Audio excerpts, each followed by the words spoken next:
This reporter places the blame for all of this squarely on you, the viewers. Would you say we'd be venturing into a zone of danger? It doesn't matter what you think. You're listening to the Our Take Podcast with Bryan Sherman. He had a full head, all the way till the end. It was white, and I was hoping to get that. I was hoping to get, the full head, and it was really hard to cut it off. And Spencer Rogers. To be a good pilot, you have to be able to make good decisions, and I know what my credit score is, so I know I don't make good decisions. This is the Our Take Podcast. From Scary Parrot Media Studios in Ogden, Utah, it's the Our Take Podcast, episode 82. I'm Bryan. I'm shook. Find us at the Our Take Pod on Facebook, Instagram, and Twitter, or theourtakepodcast.com. The date is March 23rd. This is our third episode, quarantined in Scary Parrot Media Studios. Don't know why we're not recording more often since we're here, but, whatever. On this day in history, in 1933, you should know this based off your docs. The Enabling Act of 1933 grants Adolf Hitler dictatorial powers in Germany. Right. It resonates right now, doesn't it? Yeah. A little bit. Of course. A little bit. Have you seen all the, there hasn't been as much as I thought. Uh-huh. But have you seen all the, you're breaking my constitutional rights by making me stay inside and... I have not really seen those. I've seen a couple of take away my liberty because I'm sick, sort of. Right. Are you worried about it at all? Are you worried about people? No. No. But I'm a little worried. Really? I'm a little bit worried. Listen, I think that left-leaning people are more likely to riot. Well, yeah. Right-leaning people don't necessarily riot, but they're the ones who are going to be the most pissed about being told they can't leave their house. Right. And I just get scared that someone it doesn't take much. It takes one person with a voice, Alex Jones, Glenn Beck, Hannity, one of these guys, to say the wrong thing about they don't have the right to tell you to stay inside. And then Dallas is a right-leaning city, sort of. Is it? I bet you Dallas isn't a freaking enclave of liberalism, just like Austin. I think parts of it are heading that direction, but they just did a shelter in place today. So, have you seen the? Obviously, we're talking about coronavirus.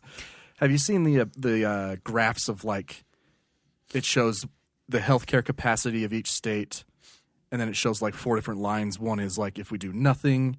If we do the California style, right. which San Fran, and it's I think in New York, according to this graph anyway. I'm not saying it's right. Mm-hmm. The credits on it were didn't look legit, so just whatever. Right. But it showed no matter what scenario, at some point New York is going to be beyond their healthcare capacity. No matter what we do now at this point. Even when they brought in those two boats, is that maybe factored in? Maybe. I was watching Governor Cuomo yesterday on the news, and he was saying that 53. New York State has 53,000 beds. I mean, there's 12 million people in New York City. So the whole state only has 53,000 beds. It seems like with all the hospitals you see around, there'd be more than that. They're not as big as you might think. Yeah, I guess so. You're talking the biggest hospital in Utah, maybe the U, is maybe 500, 600 beds. Or IHC's Murray. Yeah, IMC maybe 300 beds. Yeah. Anyway, I'm kind of worried. I get a little bit worried, and then I'm if that happens, then it's a self-fulfilling prophecy, because they're if no one can tell me what to do, and if the National Guard comes in here, then they're going to – I saw one that was they're going to earn their combat stripe when they tell me what to do. I'm well, that's a self-fulfilling prophecy, because if you go out, then they're going to have to be called in, and then you're going to get shot. Either that or going to send a drone in, freaking Hunger Games That's style. the way to do it. Yeah. Hey, we got some new swag. Oh, yeah. Too bad we can't give it out because it's contaminated. It doesn't live on surfaces for very long. Yeah. Right? I don't know, because these are porous. This is a stress ball with the Our Take Podcast logo on them. We would love to give them out to anybody. Now, yeah. If you can break through the National Guard. It's not even that bad here. I drove over here just fine. We are not. No. You're quarantined here. We're stuck. We've been stuck here for days, weeks. So I quarantined my parents. Yeah. I said, call me if you need anything, right? Right. They drove up here and stood on my lawn and had signs for Quinn telling her that they love her, like just being cute but maintaining distance. Right. And I went and grabbed 2 of these. I'm like, I'm going to toss them to him. And I was like, that defeats the purpose. You throw them the virus. Here's a little virus for you. So I stopped. I put them in my hoodie, and I just whatever. That's went probably a about my good business. idea, seeing as our current. Anyway. Yeah. So before the stay-at-home recommendation from Utah's governor, on what was that? Not last Friday, the Friday before. Right. It was kind of like every hour was a new message. Yeah. It was like, hey, some schools are closing. Right. Hey, if you can work from home, do it. Hey, don't go anywhere. Like, just kept. It's got progressively more Right. stringent everywhere. So right before I was leaving work, actually it's like midday, I was talking to 2 coworkers, and we were talking about how crazy this is getting. And I looked at them. I said, we're going to have an earthquake with us when we're all home. And I was totally joking. I was just trying to think of, like, how can shit get worse, right? How could this possibly get any worse? Uh-huh. With the TP hoarders and the water hoarders. Right. And sure enough, 5.7 hits west of Salt Lake. Wednesday morning around 7:15, I think. 7:04. Oh, 7:04. There was a 5.7 magnitude earthquake. That's pretty intense earthquake. Yeah, and that's about 40 miles from us, maybe 30 miles from us. Yeah. And when you think about the really big ones get up to like 7.5. Right. We're that's pretty. Apparently it's like a huge difference though. Oh, it's massive. I looked it up. Like Yeah. one number change, like a 5.0 to a 6.0, is like 100 times worse. It's logarithmic in some way. But So this was my first earthquake. Me too. Have you ever been in one? No, because I know I've slept through little ones before. 'Cause really they've been on Oh. the news. Yeah, okay. But it's the first. I was awake. I was working at my desk at home. Uh-huh. And yeah, I just kind of. What was the first thing that went through your mind? Well, I started laughing afterwards because Right. of in a moment like that, you realize how fast your mind truly operates. right. And, Ashley and Quinn are asleep, and I'm sitting at the computer. Actually, the phone was ringing, in my headset. I was making a call. And I kind of hear this, like, I'm like, oh, we got life flight. We got life flight's right here. Right. I'm like, maybe it's a dump truck or something. I'm like, well, I don't hear any engine. And you get a little progressively worse, and then I feel a little wiggle. I'm like, someone dumping some rocks? Like, what is this? And then it just doesn't. It keeps going, and I stand up and I go, oh shit, it's an earthquake! And I run in and get Ashley and Quinn, because in the meantime it woke Ashley up. She's like, what's going on? I'm like, it's an earthquake! But I'm telling you, the earthquake only lasted like 3 seconds. It lasted like 20 seconds. It was shorter up here, though. I guess. Like I had the time. My point is that I thought all those things in the course of like a second and a half. Yeah. And then I went and grabbed Ashley and Quinn, and I was like, let's find something to hide under. I'm too fat to get under the bed. I'm going outside. I was like, you guys can get under the bed. No, let's just run outside. I was talking about that with my dad today, and I was like, they go through all these drills and everything, but by the time you realize what's happening, you're going to look like an idiot going under your desk because it's going to be over. Right. Well, we were raised like, right, if you're at school, Right. get under a desk or find what? A doorway, A doorway. which I think is wrong. It's wrong now. But that's the first thing that comes to my mind, because every year we had earthquake drills, and it was find a doorway. And there was Right. always one kid that was assigned to stand in the doorway as part of the drill. And I'm like, so the doorway's just going to fold on top of it. Yeah, you're not supposed to do that, I guess. Yeah. You're just So supposed to. I was semi-awake in bed, Yeah. and my first thought was, "Oh, this is what an earthquake feels like." I seriously, that was it. Yeah. I just sat in bed. I laid in bed. I didn't Right. get up. I just kind of was like, No, I panicked because it escalated, right? right. It escalated. And so by the time I stood up from my desk, I think it was kind of at its peak. Right. So as I start walking down the hall, I don't really feel it, so I don't know. But it's the one natural disaster. I shouldn't say one. It is a natural disaster where you literally have no time to process No. or to think. You're going really based on instinct. Right. And you end up just stalled in the hall, wondering which direction you should go. Right. It was I don't know, man. It was seriously one of the craziest things that I've ever felt. Laying in bed there, it blew my mind. The weirdest part to me was the very end, because during it just felt like it was just massive shaking. Right. But at the end, it was like It was swaying. you were swaying back and forth, and it was just like, what the hell is Yeah, this? it's super weird. It's so weird, so crazy. And it was, like you said, like relatively small, but big for here. It was, but I looked at and there hasn't been one as big since. I mean, because there's earthquakes every day. Oh, thousands. At least on the USGS site, there hasn't been one. A 5.7. 5.7. Right. So it was a moderate, they say. Yeah. It was way worse in Salt Lake, because some of my coworkers have cameras in their house. Oh, yeah. And they showed me video, and it shook them. Yeah. It shook everything off their walls. We're One of my far enough airplanes broke, apparently. I haven't been there, but apparently it flew off and broke, my Japan one. So we'll see what the damage is when Someone I get back broke to it, work. and they're blaming it on the earthquake. They were throwing it across the This is the earthquake, I swear, dude. Yeah. Yeah, we got lucky up here, I think. It didn't... I mean, the epicenter was pretty the far away. damage wasn't. It did damage some things. It's mostly older buildings, but nobody really seriously injured, and no fatalities or anything. So No.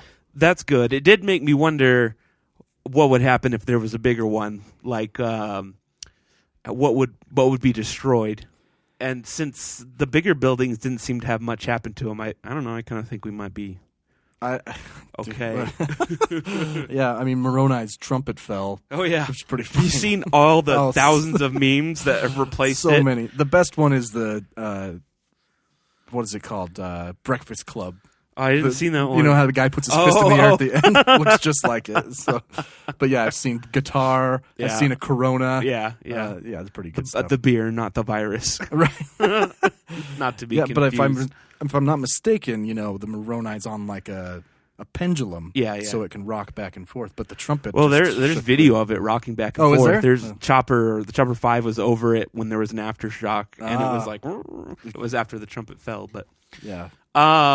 so yeah, that was crazy. I kind of want to be able to go earthquake chasing now, because that was just such a fascinating experience. Well, then we got the false news of like the U is predicting a much larger one Oh, in yeah, 2 I know. hours, and then within Which- minutes it was like you can't predict earthquakes. Yeah, I know. So- Well, the only thing they did say, and I guess this is where all the rumors came from, is all they said was that could have been a foreshock. We'll know. Sure. We'll know within 24 hours. They said there's like a 6% chance that was a foreshock, and there could be a bigger one to Right. come. But the more time that passes, the lower percent goes. And they're like, we're Right. fairly certain that it was the main event. Right. But someone took that and was like, we're all gonna die. Right. And then Because they we're were always expecting yeah. the big one here. They were in saying Utah. there was going to be a 9.0 earthquake, which is a thing, Oh, that's- but our faults can't support enough. It's not possible to have that big of one here. I think they said the biggest that we could have here is a 7.5, which so. is like 1,000 times bigger than the one we had. Yeah, it's definitely terrible. It's like Haiti destroying, but it's Right. not the 9, which I guess just Yeah, I think when I was looking up the scale and how it's measured and stuff, I think I saw that a 10 happens like one every 100,000 years. right. It Yeah. basically opens up Yeah. the earth and swallows the dinosaurs. Right. It's Yeah. Yeah, I think a lot of us probably went on a earthquake rabbit hole on Wednesday instead of doing work like I was supposed to. But yeah, I felt special that day. Yeah? Because I had quite a few people check in on me, which I thought was nice. I didn't. I was kind of We didn't even check on on each other. No, I know, right? We figured we'll talk about it when we That's record. kind of what I thought. Like Danny texts me because he's been through earthquakes. He grew up in California. Oh yeah. Ethan's like, "Did you just feel that?" I'm like, "Yeah, man." No, what was it? While he's quarantined. Maybe. Or yeah. But yeah, fun times. Yeah, and I predicted it. My coworkers That's were crazy. rather. They're probably astonished. afraid of you now. Yeah. They're like, don't upset Bryan. I did. He will literally bring fire and damnation. I was to talking to one of them about it. I'm like, "You know what's going to happen next? Never mind." I'm not going to say it because I'm pretty sure I even knocked on wood when I said it as a joke. But Oh man, we've had a massive tornado this year. We've had Australian fires. We've had Seen earthquakes. All I'm saying is, if you live next to a volcano, now's a good time to move. Maybe get some volcano insurance. But you can't move or because leave. you're quarantined. Yeah. Have you seen the locusts in Africa? Oh yeah, there's a locust. We talked about that with the ducks. Remember? Oh yeah. That they weren't going to send them. It's just plagues all over, man. And Africa hasn't been hit by COVID. I haven't. Not really. Like there's cases here and there. Uh-huh. I mean, a couple people OD'd on chloroquine because of Trump. Did you hear about this? No. Oh, man. So there's this drug called chloroquine, Right. or another one called hydroxychloroquine that they use to treat malaria. Oh right. And there was a 40-person study in France that treated people with COVID with hydroxychloroquine and zithromycin, or I hope I'm saying that right, the Z-Pak antibiotic. Right. Oh right? yeah. Okay. And they said they had a 100% success rate in curing COVID. Now, Anthony Fauci, the director of allergy, the dude with Trump all the time, Right. was like, no, that's not even a real study. That's not a clinical trial. I It's thought not, you can't 100% cure a viral. Well, get rid of, I don't know. Yeah, They just okay. had a 100% success rate of it going away All right. in this small trial. So this dude who pretends to be affiliated with Stanford goes on all these shows like Tucker and Glenn Beck. He pretends. Yes, because I looked him up. I can't remember his name now, but I Googled him just to see if his credentials were right. Because on his, on the site it says, like when he's on Glenn Beck, it said advisor to Stanford Spark program. So I Googled him, and Stanford has a thing like, we've told him repeatedly not to mention us. We're not affiliated. He does not advise us in any way. But he's going on all these shows promoting it. So at Trump's press conference, the one where he lost his shit, I didn't see it. we'll get into that. He was promoting this hydroxychloroquine. Uh-huh. And Fauci gets up because the press is asking him, like, is this true? And he's like, in the most respectful way possible, without disagreeing with the president, he said, no, it's not true. It's never been tested thoroughly enough to try it. Uh-huh. Please don't. And then the president gets back up. He's like, I have high hopes. I've been right before. I think it could work. And so 2 people in Nigeria just yesterday OD'd on chloroquine. Oh. Yeah, I don't think they died, but this is what's happening. You know that if Americans could get their hands on chloroquine easily, we'd have some ODs as well, because the president's saying it'll work. Right. You know who else has pretty low numbers? I believe India. Well, they might be lying. Or have you considered that chicken tikka masala lowers your chances? I did have some tikka masala the other day. I did too. And I don't have COVID. Just that we know of. Right. Now, one thing that's really bothering me about the coronavirus is, well, we're in 3rd place. And Right. frankly, I'd like to be in 1st. We're number 1. Now, And when you say 3rd place, actually 3rd worst is what you're saying. yeah, we have the 3rd most cases. Right.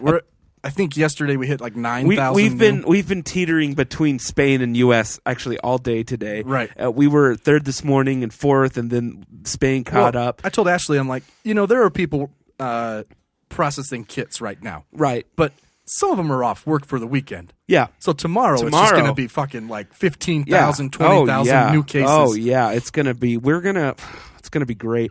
If we're going to do this thing, we need to be the best at it. And now we're only at 33,000. China's at 81. So we've got. But all I'm saying is, go ahead and start licking doorknobs. Let's don't get those. cut your fingernails. Yeah, we're 9,000 new cases today. You know how everyone was freaking out about Japan? They don't have it. They have 1,000 cases, and I thought they would have more after 41 that. deaths. So I'm going back to Japan, man. because it seemed like they're better than we are. Like the Diamond Princess, it seemed like they did that wrong. Well, they let him off the ship. Yeah, but I guess not. The Diamond Princess has its own. Have you looked at seen that on the World Meter? It's its own number. Yeah, this website's getting really popular, I think. Oh, I'm sure. So yeah, do your best to get the. I want to be number 1, dude. We're gonna pass these guys so fast. You think? Yeah, because China's done. got 1 billion people, But China's done. They locked down Wuhan, and so either they're lying or their lockdown worked. I mean, their lockdown was nuts. We talked about it on the Right. show. Like if you left your apartment building, first of all, you couldn't drive anywhere. Mm-hmm. And as soon as you came back, you had to get your temperature taken, and Right, You know, yeah, I they saw were crazy about it. They were nuts about it. So China has claimed to be done, although they're showing 39 new cases today. Yeah, but that's compared to Like 5,000, 10,000, right. 9,000, and 3,000. It's very, 2,000. very low. But Italy doesn't have the population. Like, even if their whole population got it, we're still going to pass them. Uh-huh. You know, I was talking to a doctor yesterday who told me, or 2 days ago, he's like, I bet you 500,000, maybe 1 million people get it in the U.S. Yeah. And those are just going to be the ones who are tested, Yeah. you know. So, I'm not convinced I haven't had it, to be honest. It's like, true. I don't know. yeah, my whole team at work was sick, like, in November. Yeah. And I kind of wonder, that's come up as a rumor. Like, Yeah. it's already been here. It could. It well could have already been here. Right. Because it was pretty nasty. Like, a lot of my coworkers got it at the same time. Right. But I'm still kind of, not completely, but I'm still on the fence as to whether this is a massive overreaction or not. What do you think? oh no, I don't think so at all. Not at all? Not at all. I mean, I think this was an appropriate reaction that should have been happening 4 weeks ago, because now we're finding out that the administration and high Senate officials knew about this on like January 27th and offloaded all their stocks. You seen that? No. Insider trading happening. 3 Republicans and a Democrat, one of them Burr, I know, and Feinstein, offloaded a shit ton of stocks and a secret recording obtained by NPR. Let me find it real quick. are they going to face any... I don't know. Well, let me just read this to you. Weeks before virus panic, intelligence chairman privately raised the alarm and sold stocks. This story is going to bring up several issues with you, okay? Okay. The chairman of the Senate Intelligence Committee warned a small group of well-connected constituents 3 weeks ago to prepare for dire economic and societal effects of the coronavirus, according to the secret recording they found. On February 27th, when the United States had 15 confirmed cases, President Trump was tamping down fears, saying it's going to disappear. One day it's like a miracle, it'll disappear. On that same day, Senator Burr attended a luncheon held at a social club called the Capitol Hill Club. And here's what he said. On that same day that Trump was tamping it down, on this secret recording, he says, "There's one thing I can tell you about this. It's much more aggressive in its transmission than anything that we have seen in recent history. It's probably more akin to the 1918 pandemic." So on the same day that Trump's saying this isn't a big deal, Senator Burr is telling a group of people who basically pay to have his company in this club, by the way, that it's really bad. Right. And then he offloads a ton of stocks. It's insider trading. Like, it's, Yeah, that's very insider Yeah. trading. So he actually called for an investigation into himself Oh. by the Senate Ethics Committee. So we'll see what happens. But it wasn't just him. There were 3 more. One was a Democrat and 3 Republicans. But the whole point here is not necessarily about the insider trading or the fact that you can buy time with your congressman, Right. with your senator, which is apparent here that you, for like $5,000, you can be part of this little club that gets to meet with him more often. What the fuck? That's not democracy. Well, So I told you a couple things with this story. right. But the real thing is that this chairman of the Senate Intelligence Committee, which then it stands to reason that the administration knew as well, because why would he know and not them, Right. that he knew way earlier than the public was being told that this was going to be really bad. Mm-hmm. So several different issues there. Yeah. So we could have had tests sooner. Well, I mean, that's still the testing is still our biggest hang up here. and we could have had tests for a number of reasons. 1, because we knew sooner, and 2, the World Health Organization offered that thousands to us. I think that was kind of debunked, wasn't it? No, Trump refused to buy them. Well, you need to fix your mic. I don't know what's happening. Let's look it up real quick. Because I had heard on, I think it was CNN, that the tests were not great. They weren't good. They had a lot of false negatives or false positives. And they... Snopes says it's a mixture. Okay. What's true? The U.S. did not use COVID-19 diagnostic tests produced by the WHO in favor of producing its own. That's true. What's false? The U.S. did not turn down an offer to use those tests, as no such offer was extended. nor was it unusual for the United States to design and produce its own diagnostic tests in lieu of those made elsewhere. Do you see what they're saying there? Mm-hmm. So one, the WHO never offered them to us because it's normally how it's done. Normally America just makes their own. Right. However, it is true that we didn't try to use the ones they had. Mm-hmm. So however you want to go with that, Mm-hmm. if you look at it from a non-political angle, I think it's still a little off-putting, but whatever. Yeah, but testing sucks. Well, Testing yeah, is I bad. mean, we have someone here locally that we know that's waiting on a test, and they told him, Let's see, that test was sent on Tuesday.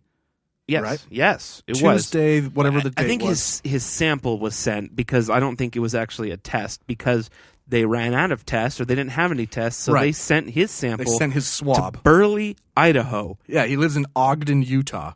Yeah. So it wasn't sent to Salt Burley, Lake. Idaho has a population of 10,000, Right. which is one of our small cities here. Right. So this was sent on Tuesday the 17th, and here we are on Monday the 23rd, We still don't know. and he still doesn't know whether or not he has it. Yeah. Yeah. And in the meantime, I think he's quarantined himself, but still, Yeah, his work won't let him work. well, yeah, not only that, though, but there's still a handful of people that he's been in contact with Right. that don't know for sure and are, and I can, Yeah. I almost revealed who he is. But anyway, it continues to spread. So If it's positive, we'll tell you who it is. Yeah. No undue burden necessary here. We'll have a special episode. It'll be 30 seconds long. We'll tell you who it is. So if you had contact with this individual, breaking news. individual number one, we'll call him. All I'm now. saying is our Rejected Takeoff show probably isn't happening. No, But anyway, no, it's not happening. one thing, since we're talking about rich people and billionaires, Sure.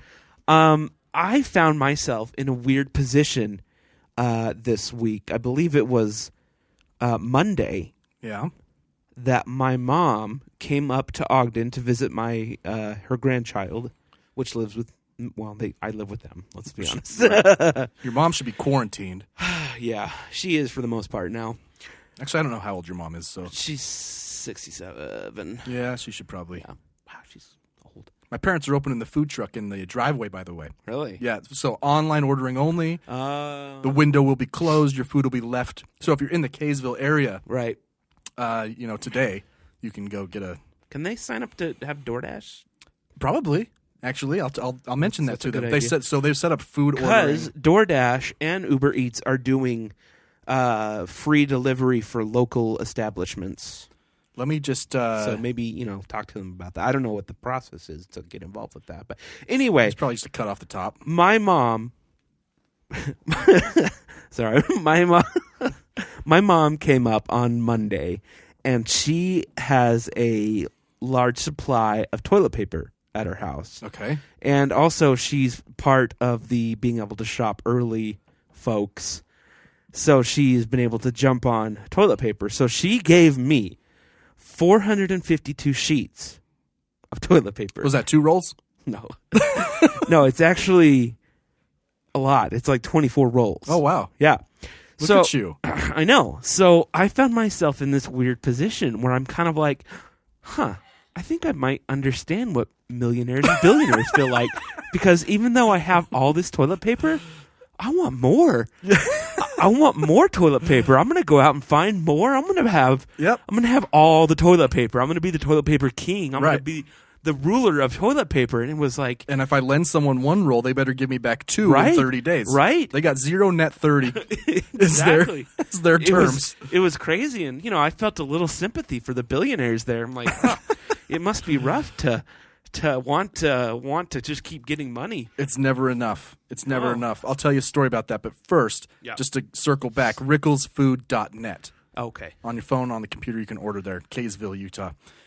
So I had a boss at Menlove Dodge Toyota, just out of high school. Okay. I was working there as a lot technician, Oh. driving cars back and forth. Right. And a bunch of us asked for a raise all at the same time. Not knowingly. It wasn't like union style. Oh. We just all went into Ron's office at the same time and said, "Hey, Ron, I've been here a while. I need more than $8 an hour. Right. which literally was what it was. Right. You know, and so he called a meeting that the GM of the company, Kirk Benson, who still is the GM of Toyota Bountiful and owns many other dealerships. He's loaded, has a jet. Right. Kirk Benson. He had a meeting with all of us. Uh-huh. And it was very well known how much Kirk made. Right. Because I can't remember how we knew. It was something like the girl in our office cut his check. Oh. You know, and he didn't care. But it was like $60,000 every 2 weeks. Whoa. Right? He's the GM of this dealership. And he was telling us, guys, you got to stop asking for raises. You guys all know how much money I make, and I'm here to tell you that it's never enough. Okay? So just get used to the fact that it's never enough. There it is. I mean, he's driving like a Viper. Right. I remember when his Viper got delivered to the dealership, they closed the road. They closed 89 in Bountiful to deliver his Viper into the... Anyway, that was that's my story about the rich never having it. And he's not even like in that top... At that rate, Yeah. that's still like upper middle class. You know what I mean? Like, That's it seems like a lot. Let's just do the math real quick. 60,000 every 2 weeks. Yeah. That's 120,000 a month. Yeah, $60,000 times That's like a 26 pay periods, 1.6 1.5 million. So you hear $60,000 every 2 weeks, like holy shit! You know what I could do with that? And then you realize that's only $1.5 million a year. Only? Is Not that... just think of the amount of money we've talked about a lot on lately on this show. I know. I'm just You know, we're talking about the government is putting together a $2 trillion bailout for businesses and the people. That's what is that number? That's 1 million times. That's 2 million times this amount. yeah, it's a lot. It's a lot. Whatever. I mean, look, So, speaking of the stimulus. stimulate. We're getting stimulated. Hopefully they'll pass that Oh today. man, this is a political football. It's I'm kind of annoyed with the Democrats right now for Yeah, I'm annoyed with both of them because the Republicans turned it down at the beginning. Yeah. The House had a bill passed, of course, because whatever. And then Mitch said no. I hate Mitch McConnell. And so Mitch wrote his own bill. And House Democrats are saying no. It has to go through. If you don't know how government works, either side can write the bill. Actually, the executive branch can even write a bill. Right. The House has to pass it, then the Senate has to pass it, and then the president has to sign it. Right. So now it's a political football. You'll hear that term every once in a while where They're just passing. Nancy and the Democrats wrote a bill. They passed it to the Senate. Senate said no. Mitch McConnell, the Republicans, pass a bill, pass it to the House. House says no because neither of them are talking to each other. Schumer and Pelosi have met with Trump regarding other issues, but Mitch McConnell refuses to work with Democrats and Nancy Pelosi refuses to work with Republicans. So we have this political football where they're going to work something into the bill that's going to force them to say no. Each side's going to do it. That is why I want them all to go. Right. All of them. Yeah. I don't like Nancy Pelosi. She's not doing anyone, none of them are doing anyone any favors. Right. They're especially not doing the Democrats any favors. And it's just like, just freaking pass the bill. Just pass it. Pass the bill. They do this on purpose, though, both sides. They put something in the language that the other side has to say no to on principle. You know? And who knows what it is. It could be like a library stipend. Right. It could be abortion. I think it was one of them. It could be. We don't know. But the point is that there are people in the food service industry, in retail, who are not getting money, who live check to check, and that check is probably supposed to be deposited tomorrow. Yeah. One of my friend in North Carolina, she cuts hair and the salon, she rents space at a salon, I guess. I don't know how that works, but that place is closing. Yeah. And so she was already bummed out about that, but she was going to be able to find another place. But yesterday, the county said, no, we're closing all salons. Right. So for 30 days. So she's going to not only be out of work, but not be able to find anywhere. Right. And she's self-employed, so she can't get unemployment. Yeah. No, it's... Pass the bill. Yeah, it's a joke. Pass the freaking bill, you assholes. They're like, Yeah. they all are set. They don't care. All of them. I'm so enraged with our quote unquote democracy right now. And then they say stuff like, well, what else we should pass is a moratorium on evictions. Okay. Let's say I was renting my house. Right. to someone. I have a mortgage. Yeah. They can't pay me rent. I understand. But who's going to pay my mortgage then? Right. So the law is telling me I can't evict my renter, but who's going to pay my mortgage? Right. You know, so great, you're going to pass that eviction, make sure people aren't homeless. But unless you pass a moratorium on mortgage payments as well. Well, that would mean that your mortgage company can't evict you either, right? Well, no, because you're not a renter from the mortgage company. They could foreclose on you. Yeah, So if they there's pass no foreclosures, though. if they pass a moratorium on foreclosures, okay. Pretty sure they did that. Is it going to destroy your credit, though? They should just reset everyone's credit score. Yeah. See the credit. What a joke. So the other thing about these, and I'm gonna go political here about the Republicans, is there was a bill ready to be passed that offered paid leave, and it was Republicans who shot it down. Republicans like Matt Gaetz in California or in Florida, Is that the and guy with Rand the Paul, square head, Matt Gaetz? and both of those people now are quarantined. Rand Paul has COVID. Matt Gaetz came into exposure with it. So who's getting paid leave right now? They are. They are. But they voted against it for the American people. You know who I really hate? Probably now more than Mitch McConnell? Our own Senator Mike Lee.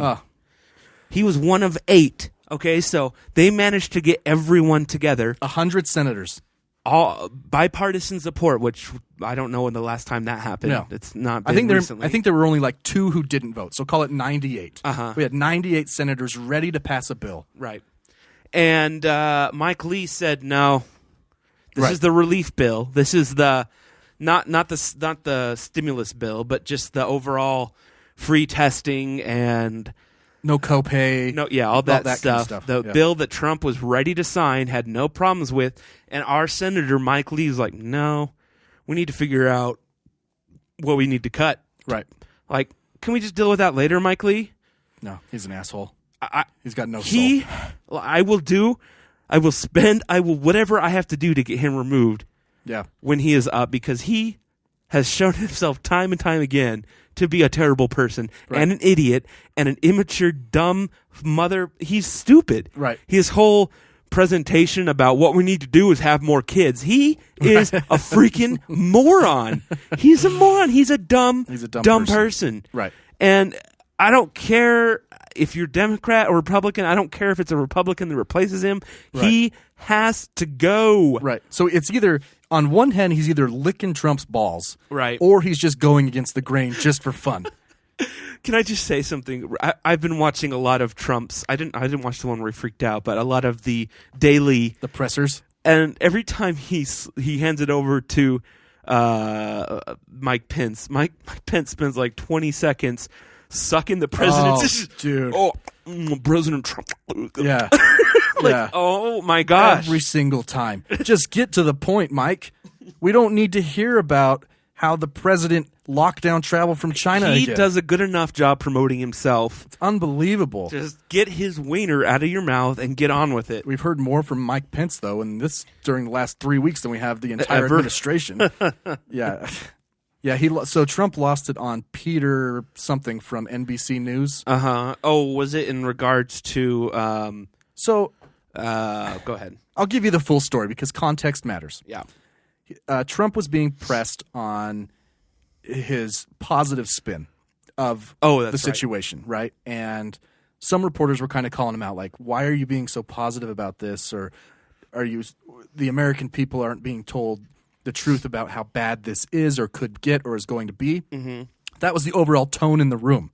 And then Peter gets a question and he says, well, what would you say to the American people who are scared? Mm-hmm. Now, considering the tone before, it is kind of a gotcha question. Right. Right? However, it's a softball as well. Right. What would you say to the American people who are scared of this? Mm-hmm. That is a very pretty simple. question. I'd say that we have it under control and they'll be safe. Not and even we're that. going to take care of them and blah All blah you blah. You could say this.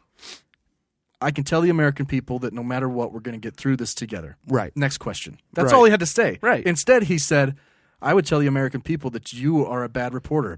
And that's a nasty question. He did the same thing to I can't remember her name, but a reporter that asked him about what was it? I asked him about. I think I know. Was it in the Rose Garden? That one? Yeah.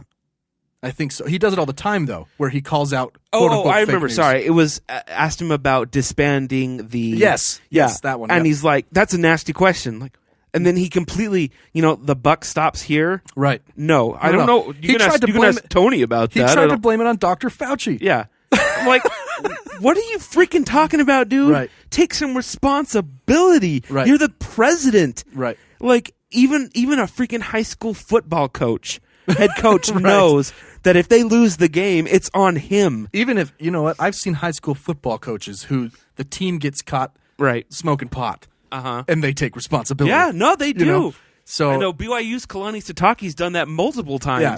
And it's just like, dude, yeah, the last you are thing, the president.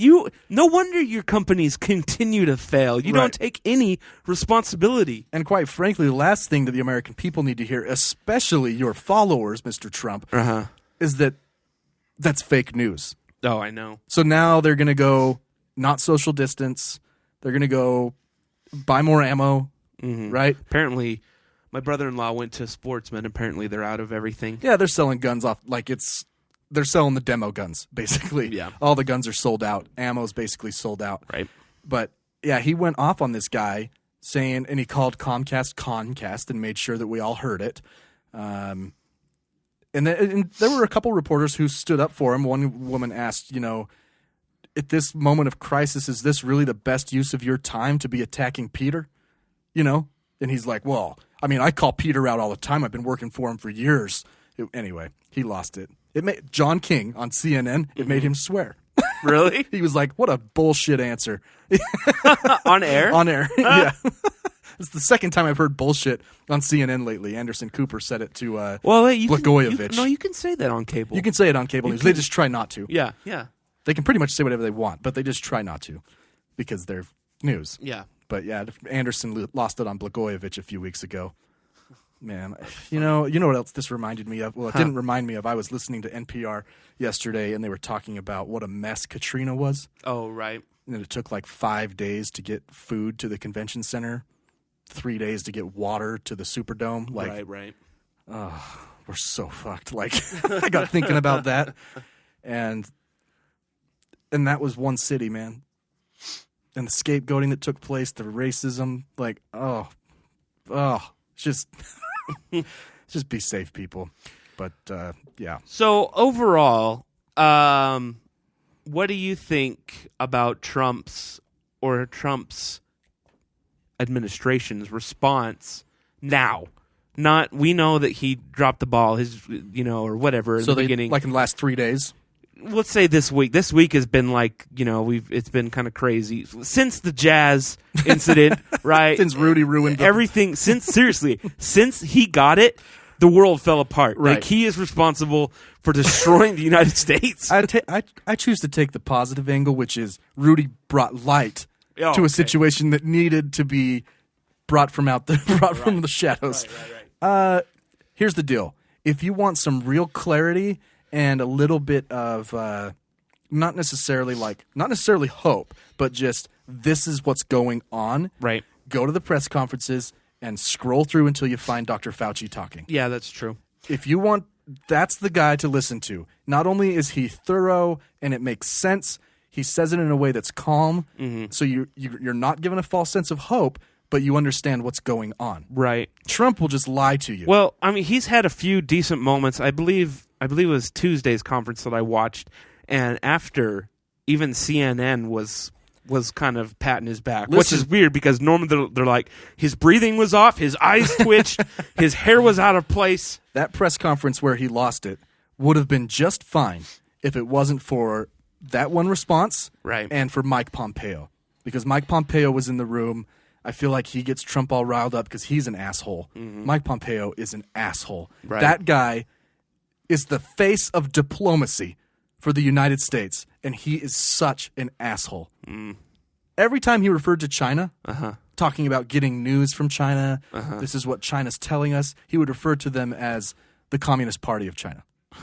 Whatever the Communist Party of China decides to tell us is on them. Whatever we've heard from the Communist Party of China, we don't know if it's true. every single time. Every time. Like, you are a diplomat, and you have to refer to them as Communist China. At the same time, you should be negotiating with them about peace. Right.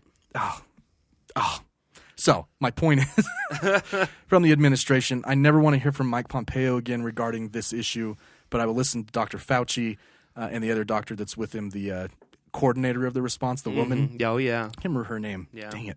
Anyway, they're both great. Now, you know what's kind of crazy is I have completely forgot about the presidential race. So and, everybody has. And poor Bernie and Biden. They've dropped off completely. Like, they're not on the news. Yeah. Well, how can they be? I know. People, as long as people are dying. Right. You know what's funny? I saw a headline that was like... It was funny when people died. No, not that. I saw Trump... Someone was calling Trump out for referring to himself as a wartime president. Oh, yeah. As coronavirus. And I was like, wait a second. He is a wartime president. We've been at war his entire administration. Have we had a president that's not a wartime president? No, not in 20 history? years. It's been 19 years since we've not been at war. So don't pretend that... I was like, why are you calling him out for that? He is a wartime president. That might be a nasty question. There you go. That is a nasty question. I don't know, man. So, what do you think? Now, okay, well, my cousin, well, she's like a half cousin, or I can't remember. Her dad is my mom's cousin, so whatever that is, she is to me. I don't know what it is. I don't think she listens, your but her dad name her dad is your mom's cousin. Yeah, I think that makes her your second cousin. I don't know. Yeah, I don't know. Anyway, I used to know. She lives in my mom's basement, but her name is Emily Steinbugel, and she posted something on Facebook, a long rant that I just kind of want to talk about because it's kind of something I'd been thinking about too. She says, "I've been thinking about something. Dun, dun, dun. Trump has no loyalty to the Republican Party. It's been a useful tool to get him what he wants, but there's no actual buy-in." We pretty much agree with that, absolutely. Right? As the crow plague intensifies, I don't know what that is, or what that's in reference to. Crow plague? Yeah. I think she's referring to coronavirus. Oh, okay. Crow plague. She just spelled it crow, like a bird. Like a bird? I don't know. I mean, it's not, unless it was like 5 years ago, it's not swine flu. Yeah, I don't know. So anyway, whatever. As the crow plague intensifies in the coming weeks, I predict that his eagerness to stay in power is going to suddenly start leading him down the path of liberalism and possibly even socialism to a greater or lesser extent. Now we're seeing it. We're seeing it right now. He's pretty eager to cut us all $1,200 checks, at least, which I'm okay with because I love it when the government gives me money that I can spend frivolously. I'm pretty excited about it. I'm going to reinvest it in myself. Yeah. And then she poses a couple questions. One, hang on. Yeah. We should be clear. Yeah. Giving a stimulus check to the American people seems like a liberal idea, and it's socialist, right? But only Republican presidents have ever done it? Yes, lest you forget it was George Bush who did it first. Right. Barack Obama followed it up with another stimulus act. His wasn't, but it wasn't a check. It was nothing. Yeah, it was. So, I mean, what I'm trying to say is I don't want our Republican friends to be scared of this just because of conservative values. Well, it's not necessarily a liberal value to bail out the American people. That's what government is for. Right. So anyway, and yeah. So this is our question. How far can he go down that road before he loses his Republican political support? And then how much further before he loses his popular support, if he ever had any, is what she says. And number two, at what point he starts getting leftist support. If Donald Trump starts embracing basic income, student debt relief, and Medicare for all, is everyone going to stick by their anyone but Trump resolutions? That would be absolutely fascinating. If he's like, I decided I'm running as the Democrat. He wouldn't, but you think that he... So you're saying like after the Democratic nominee is chosen, he starts to embrace socialistic ideas? Well, just ideas? as this continues, I could see him as if it gets worse and worse, he's like, you know what, we're canceling student debt, right? Because obviously they're losing jobs, they can't do it. You know, we're gonna have to provide health care to to everyone that's got this. I mean, that's what they're essentially doing now. Right. They're Right. giving us social medicine. Everyone that's like, no social medicine. Okay, social medicine. You need to get tested. Well, fine. We'll socialize it because I don't want you to get me sick. Right. Yeah. So They're pretty amazing. It's interesting because he's not that smart and he just does what needs to be elected. And I honestly think that his followers would, sure, absolutely. Well, on we've board. seen it. Yeah, we've definitely. seen it. We've talked about this on the last show, didn't we? The test of socialism. In that argument, like we've seen those memes now. Like I'm done with my test drive of socialism. Right. And it's really confusing to me because it's been capitalism that got us. We went over this on the last episode. Right. It's a weird thing to say. Right. You're absolutely right, though. They don't. Most of Trump's supporters, and I got to be careful. Mm-hmm. I don't think they truly understand a lot of policy. Right. And so when Bernie Sanders says healthcare should be free, the government should provide all treatment for coronavirus, not just testing, right? They yell at him and they make fun of him and there's memes about him and Right. Say that the debate was a joke and welcome to communism. I can't wait for you know what I mean? For the shelves to be empty. Right. But then Mitch McConnell and Trump propose free testing, and it's like that's the best fucking idea I've ever heard in my life. It doesn't make any. So I don't think a lot of Trump supporters understand policy. They have a knee jerk. They have a knee jerk reaction to Democrats. I don't know why that's funny. And we've talked about it before. If I might be biased, but I feel like there are more Republicans who think all Democrats are evil than there are Democrats who believe all Republicans are evil. I mean, there's absolutely no data on that, but yeah. It's just how it's how I mean, feel. that's what my grandma said, as you'll recall from Right. our Democrats are evil. There are a handful of Republicans that I think are evil. Mitch McConnell, Mike Lee, Mike Pence. Anybody named Mike, really, that's a Republican. But if the Republican Party came back, like Mitt Romney's Republican Party? yeah, or even George W. Now, besides the Iraq War that we killed 1 million innocent people, besides that, if the Republican Party was quote unquote normal again, Right. then yeah, I mean, if you went and read George W. Bush's platform for the 2000 election, it would probably sound really similar to Joe Biden. Yeah, probably. Really similar because he ran on domestic issues. It wasn't Right. until 9/11 that he was pulled into war. Yeah, it was his platform was not. It was all domestic. completely different, and 9/11 just completely turned everything. Yeah, Kind of like what's happening now, I guess. sure. Now, she goes on to say that statistically sitting presidents are more likely to win re-election than to be ousted, which I believe is true. Except Republican presidents are the ones who lose. George H.W. Bush lost. Oh, yeah, that's true. Gerald Ford lost. And then she says that is even more common during times of political or social upheaval. Yeah, your approval rating tends to go up. Better the devil you know sort of reasoning. Now, this is basically what happened to George W. Bush. I don't have really any problems with George W. Bush, but I'm just saying 9/11 caused his re-election for sure. Well, absolutely. His approval rating in 2002 was like 98%. Right. It was unbelievable. Right. His loss of approval was staggering. Right. Between his first and second term. Right. Like, holy shit, staggering. And I've said this before. I think that W is an endearing guy. Right. I think he's intelligent. Uh-huh. He got us into a war that killed Yes. thousands of American troops and like 1 million innocent civilians in Iraq. Right. And created ISIS. I bet whether he says it or not, he probably has a lot of regret for that, I would imagine.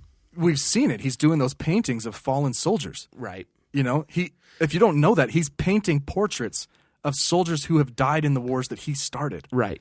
And, him and Michelle Obama are BFFs, so he can't be that bad of a dude. Like I said, I think he's an endearing guy. And I don't know who was really at fault for the weapons of mass destruction. Probably Cheney, because he's another Republican I think is evil. Yeah. And greedy. But anyway, I digress on President Bush. You're right. I mean, she's right. Incumbents definitely have the edge.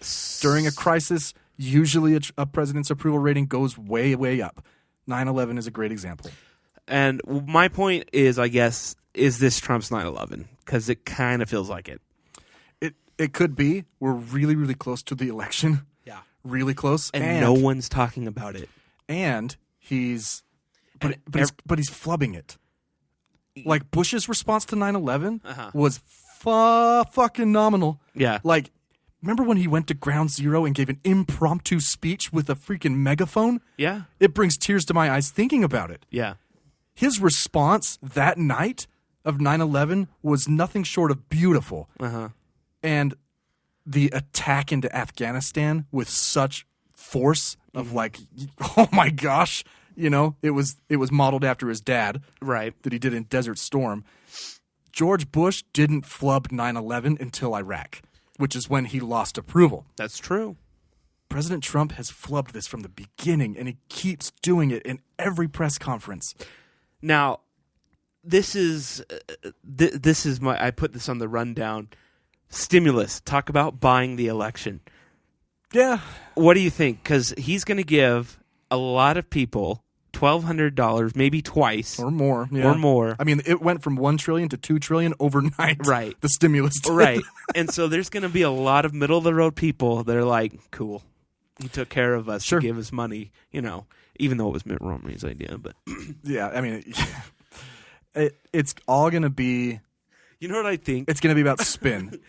I think, you know how there's the big signs on the road that say quit Mitt? Yeah, yeah. I just have this feeling that the day that, because it was Mitt Romney's like, we should give every American $1,000. Right. Which Andrew Yang said first. Right. And those same people that have the quit Mitt signs are probably like, wait a minute, let's see what he has to say. Right. And that's been one of, besides the socialism test run memes, the other memes that are really, really funny to me are I can't wait for the people who are Trump's not my president to cash their check. Right. And then the following meme is, I can't wait for the anti-socialist people to cash their socialist check. And it's really funny both ways. Right. It really is. Mm-hmm. I've never been one to say Trump's not my president. We have a democratic republic. Right. He was voted in by the rules that we have, even though we lost. It's fine. It's not fine, but even though he lost, he's still my president. Right. So you're right. I think that there could be people in the middle. It's going to be if the Democrats can jump on messaging. I talked about this on the last show, that Republicans can jump on messaging in a matter of minutes. Right. Literally, within 2 minutes, every Republican could have the same tweet or the same message in a tweet about an issue. Democrats have yet to show that they can do that. Right. And I mean, I hate to say this, probably because Democrats tend to be a little bit more free-thinking in terms of, no, I'm not going to just say whatever you tell me to say. Right. Republicans do that. Sorry. Right. A lot of Republicans have said things that they disagree with. Speaking of Democrats, my love, my house member, my favorite has coronavirus. Which one? Ben McAdams. Ben McAdams. That's true. He coronavirus. So we know Ben McAdams has it. Rand Paul has it, who was like poo-pooing this whole thing. Someone in Mike Pence's administration got tested and has it. Mitt Romney and Mike Lee are quarantined because they had contact probably with Rand Paul. Right? They probably went to the gym together or something. Can you imagine those three playing racquetball? I mean, all of this. After Rand Paul got it, the majority of the Senate probably should just be quarantined. But yeah, there's a lot of people coming down with it. Now, Harvey Weinstein. Oh yeah, I saw that today, and I actually I laughed out loud. I was like, he's gonna die. Yeah, I know. You know he's gonna die. Yeah, man, he's gonna commit suicide. Right? He's gonna quote unquote die of coronavirus. Yeah, exactly. With bruises around his neck. Yeah. I mean, how do you get it in prison? I don't know. Like the whole prison has it then. Right? Now no one's really talking about that. I know. Well, I've heard a few. It's not like you can empty the prisons. Was it here or somewhere they let go like 10,000 minor offenders or nonviolent offenders? I can't remember where it was. That's smart. Now this kind of transitions to I know we've been on for a while here before a break, but this is really the only thing that's on everyone's mind. So we're sorry if it's really hard to find other things to talk about right now. It's true. It's true. Other than working from home, which is pretty badass. I don't know. That's true. Spencer's work hasn't been nearly I've been at home since Wednesday. This is the first time I've really been out. Which is what it's supposed to be. Right. And it sucks. I'm so bored. It is boring, but I commute like 50 minutes one way. No, I do. You do too. I do 40, and Yeah. it's been great. But at the same time, I'm just like, Yeah. We need to write some songs or something. oh yeah, I gotta show you. Anyway, this transitions to a topic that's been kind of front of mind, or it's been in the news, sort of. And I talked about this a couple weeks ago, maybe it was last week, that it kind of seems like our generation and the generation below us are getting smart about rich people, the wealthy people, the billionaires, the celebrities. Yeah, pitchforks are about to come out. Yeah. Yes. And I've been annoyed with celebrities for quite a few years now, especially actors, because they have these huge egos and no disrespect to the art of acting, but they just lie. Okay? There are people who are good actors and bad actors, but I have this feeling that with a little training, anyone could probably I agree. handle it. I think even actors would tell you that. Probably. And the that it's more really, humble ones. And that it's really about luck, timing, and probably where you come from. Absolutely. Right? If you had a family member in the industry before. No, it's true. Yeah. And I've if you Google it, shoot, I can't remember.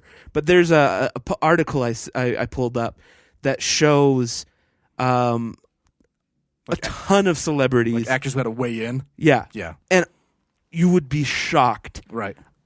how many people, not just actors and musicians, that have an in. Right. It's somebody's cousin, or I think Jennifer Aniston's dad's a billionaire. Right. They buy their way in. Like it's pretty rare for a celebrity to actually come from nothing, Right. and make it. That is not Right. that common.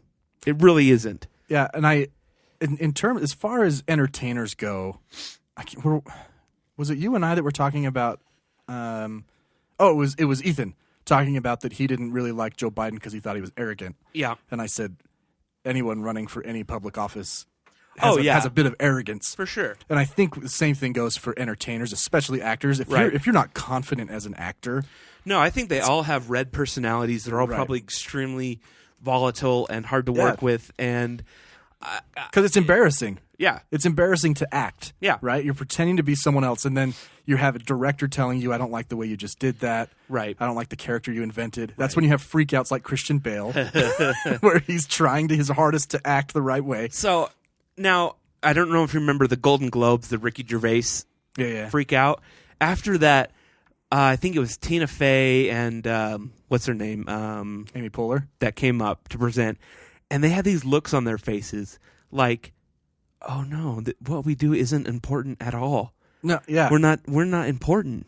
And that kind of like felt like that vibe that maybe Ricky Gervais had just kind of rock bottomed them all through a table. Right. And they just had to think about their selves for a minute, because at the end of the world, or if this coronavirus were to be, a super kill everybody, who cares about them?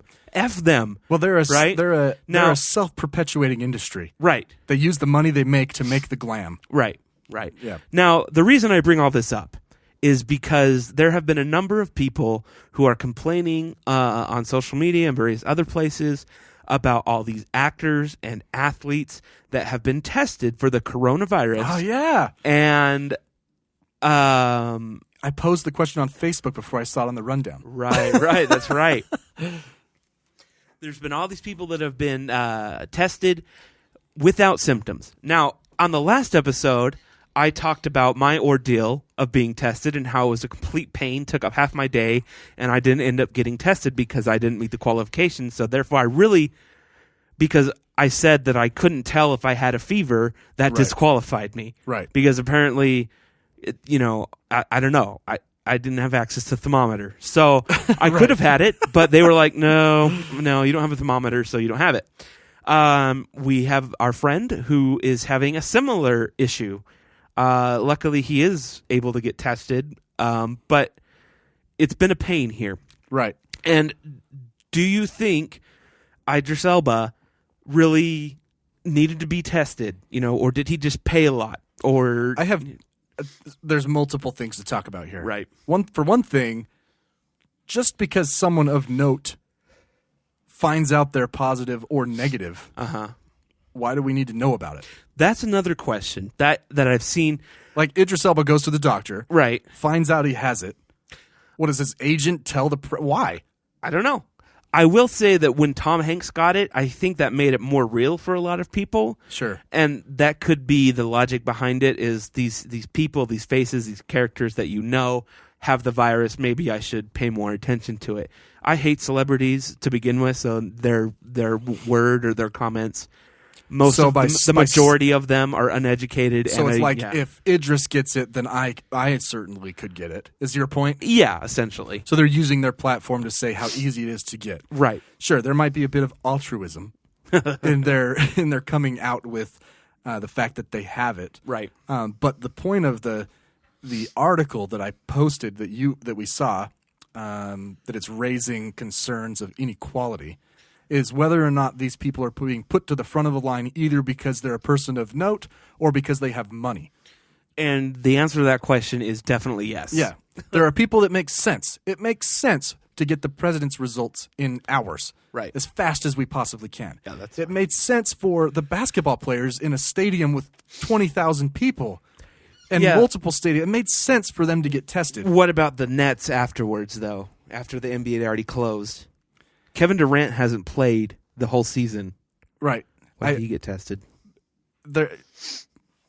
I guess it's subjective, but there should be proper justification. Right. Either they have symptoms.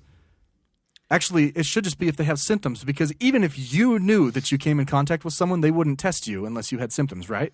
I told them I was in Japan, and they asked me, "Have you been in contact with?" I'm like, "Not that I know of. I was on a train with 1,000 people." Right. So maybe if you had said yes to that, like, I know I've been in contact with someone, but I'm not showing symptoms. Right. Maybe they would test you. Right. Maybe they would have just told you to stay home. Right. It could go either way, but they wouldn't have told Kevin Durant that. Right. Because he can pay cash for his test. Right. And the doctor's excited to meet. I'm like, I'm bringing Kevin Durant. That's cool. Or he could make a stink about it on social media. Right. I couldn't get tested. And that's my problem with celebrities is they think they are so much better than everybody. And whether they knowingly think that or not, they are not just like us. They have the money, the power, and the notability to do whatever the hell they want. Right. They could have a ventilator in their house. Absolutely. Absolutely. Yeah. They can pay a doctor to be their 24/7 doctor. Yeah. The amount of the money these guys make is, oh man. Yeah, I don't know. So I guess just my overall point is, it totally highlights the inequality. It does. Absolutely. It really does. And another thing, I think these are things that as we go forward with this, we should not forget going into the election, going into just our future way of life, is the wealthy people, they don't pay their fair share, and it's completely unequal. Right. It really is.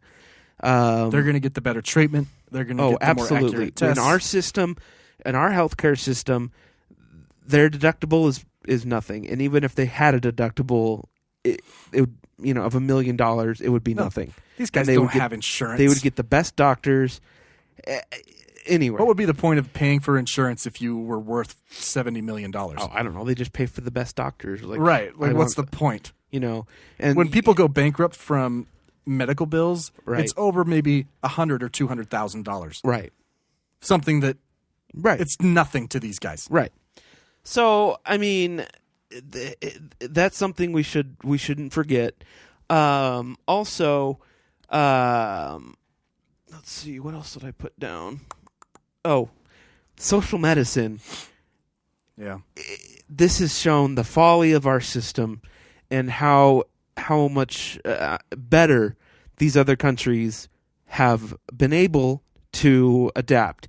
In fact, I was watching an art or a video from it might have been either AP or CNN, but there was a guy in South Korea talking to one of the South Korean people, and he was asking, well, what can Americans learn from the way, because, they did crazy testing there, drive-through. They still are. It's right. nuts. And they're like, the South Korean people were like, I don't know that they can because of the way that their system works. Right. It's different than ours, and it's true.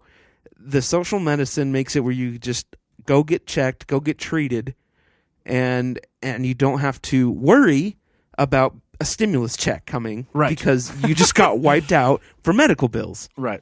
Because my deductible is $4,000, I think. Right. Your stimulus check wouldn't even cover your deductible, right? If you were sick, right? And so if I had to go into the hospital and be put on a respirator, I'm guessing my bill would be. Well, we know what with my dad. Yeah. We know what it was with him. So it's just, I don't know, just some things to think about as we move forward. I mean, I think John commented on here that it's smart to test them because they're in contact with so many people, and I agree with that. Like I said, the Jazz and the Oklahoma City Thunder who were in that stadium, because we don't know the contagion factor of this really yet. Right. So sure, get them tested. We know who they've touched. Right. We know what's going on here. Let's get them all tested. But that argument, celebrities have more contact. No, and I just meant like the basketball players. Basketball players. But who is Tom Hanks in contact with in Australia on vacation? No one. I mean, I walk into a building for work that has 2,000 people in it every day. Right. And they go home to families. Right. So in essence, one person could infect 6,000 people. Right. If you traced it back, and it wouldn't be that many far removed. Right. Even if Tom Hanks is shooting a film, that's still not right, because he has his own trailer. Right. So I don't know. Anyway, I guess we should probably take a break. Yeah. We'll come back with some lighter news, maybe. If I can find any, and random headlines, of course. I can't remember what we'll be talking about, but I'm sure it'll be interesting when we come back and stuff. All right.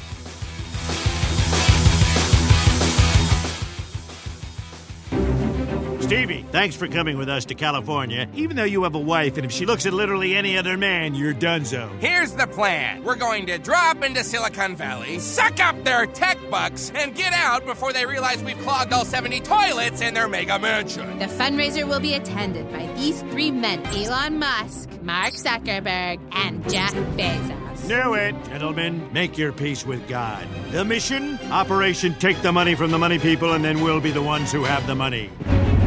We're crossing into Silicon Valley airspace. Brace yourselves! There are in-and-out worshipping, ayahuasca-slurping pansexuals everywhere. Give me strength. Dear God, I only acknowledge on camera.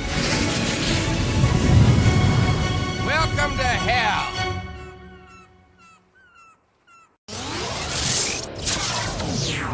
This is the Our Take Podcast. We interrupt your regularly scheduled program to bring you these random headlines. Welcome back, everybody. We're so glad you're with us. All 50 or whatever. Have you seen our numbers go up or down? Because our rejected takeoff numbers have tanked. Well, what's up, people? I don't know if it's because people aren't driving to work or what. Well, you should still be listening to fine music. I don't know. I don't know. Podcast numbers? I don't know. Podcast is doing normal. Terms of plays. Good. So like 200,000? Yeah, we're in the six-figure range. We've done 82 episodes. We should be famous by now. A lot of people start out and only do like 2 and they give up. Right. We have 82. We will persevere. We have over 10,000 million plays. We will persevere. That is for sure. All right. So, just tell people. You know how easy it is to share a podcast? It's, you know what? It's just as easy as sharing the coronavirus. It is easier. Yeah. Dare I say. It is easier. I changed my gamer tag on a game I play on my phone to the Our Take Podcast. Oh, nice. Yeah. Got to get its exposure anyway. Yeah. So if you see me on there, expose yourself. Wait, what? All right. Now, this is a pretty old story. But perhaps you remember this crow. These aren't called new headlines. I know. Infamous knife-snatching crow. The crow with the knife. First of all, that knife looks like a shiv. It's all dirty. And It's an old steak knife. Okay. But you remember the video and meme of the crow that is wielding a knife. His name is Canuck. He's from Canada. Okay. Now, something crazy happened. Canuck is now a father. That's right. Just in time for Father's Day, Canada's most notorious crow has welcomed some new family members. Canuck and his partner, Cassier, and their new baby birds live in East Vancouver. Do crows... Let me ask Google real quick. Huh. Males... More or less. Huh, interesting. What? Do crows mate for life? More or less, in general. You know, most birds do. There's some that kind of get around, but, you know... Unless a mate is killed or severely incapacitated, crows appear to stay with the same mate year after year. Well, that's fucked up, man. Your bird husband gets in a wheelchair and you just... Just leave them. Yeah. Well, you gotta, survive. the fit survive. It's true. So anyway, Canuck has some kids. I guess this bird originally was rehabilitated by this guy, and I don't know, he must have got a knife on his porch or something. But yeah, isn't that exciting news? That's great news. I mean, amongst all this horror, we have the knife-wielding crow with kids. With children. Crows are smart. You know what I have outside right now? Crows? A woodpecker. I took a slow-mo video of him. I do too. I heard him the other day. Woke me up. He was loud. Yeah. It was way louder than I remember hearing before. I wonder if I can hang on. I wonder if I can play. Just bear with me here. I'll bear with you. See if I can get it to You got that? I did. It's playing through here. Oh, is it? Yeah. It's pretty loud. Yeah, so that's just on my pole right outside. So I took a slow-mo. I just took a slow-mo of it. Why was your pole outside? It's hard, though. You're supposed to quarantine that, too. You know how sometimes in slow-mo it still plays the noise like poof, poof, poof. Oh, yeah. It doesn't do it on this woodpecker. I was really hoping it would. I feel like I don't know. All right. In other Canadian news, come on. A Canadian band has set a world record, a Guinness World Record. Now, the name of this band is a terrible name.